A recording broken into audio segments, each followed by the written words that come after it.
দুপুরে খেতে বসলাম, একটু পরে অফিসে যাব ভাত খেয়ে। মা এভাবে দিয়েছেন খাবারটা।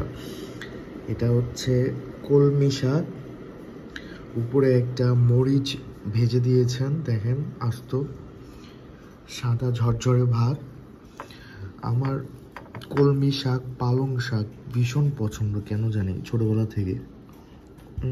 ভীষণ টেস্ট, রসুন পেঁয়াজের একটা স্বাদ আছে।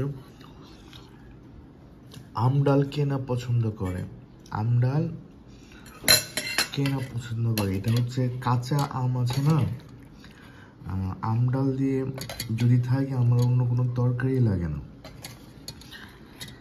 এটা কি মাছ জানি আম্মু?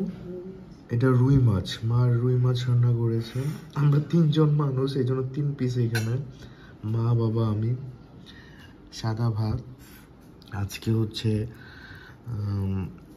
18 আগস্ট, না আজকে 18 আগস্ট কি না, আজকে 17 আগস্ট সম্ভবত, জানি না, দিন তারিখ ভুলে যাচ্ছি কেন জানি ইদানিং। যাই হোক, আজকে রবিবার, সম্ভবত 17 আগস্ট 2025 সন। আমার একটা রান্নার পেজ আছে, ফ্রিগেট ব্লগস, একবার ঘুরে আসবেন, খুব মজা। একটু মরিচ খেয়ে দেখি। সেই কারা কারা কলমি শাক এভাবে পছন্দ করেন জানাবেন।